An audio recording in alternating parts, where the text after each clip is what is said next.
ಚೆನ್ನಾಗಿದ್ದೀರಾ? ನಾವತ್ bye madam ಅನ್ಬಾರ್ದು, girl ಅಲ್ಲ. Mister ಬಾಯ್, ನಿಮ್ ಜೊತೆ ಇವ್ರೊಬ್ರನ್ನ ಕರ್ಕೊಂಡ್ ಬಂದಿದ್ದೀರಲ್ಲ, ಏನ್ ಇವ್ರ ಹೆಸರು? ಅದ್ ಬರೀ ಕೂದ್ಲು ಅಷ್ಟೇ. ಮುಂಚೆ ಪಕ್ಕ ಸರ್ ತರ ಜುಟ್ಟಿ ಅಷ್ಟೇ. ನಿಮ್ ಜುಟ್ಟಿಯಲ್ಲಿ ಹೇರ್ ಸ್ಟೈಲ್ ಇವತ್ತು.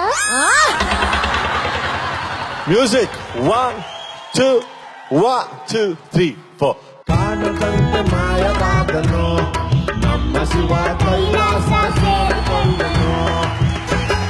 ಕಾಣದಂತೆ ಮಾಯವಾದನು ನಮ್ಮ ಶಿವ ಕೈಲಾಸ ಸೇರಿಕೊಂಡನು. ಜುಟ್ಟು ಜುಟ್ಟು ಕೊಡುವುದನ್ನು ಕೊಟ್ಟು ಬಿಡುವುದನ್ನು ಬಿಟ್ಟು, ಕೊಡುವುದನ್ನು ಕೊಟ್ಟು ಬಿಡುವುದನ್ನು ಬಿಟ್ಟು,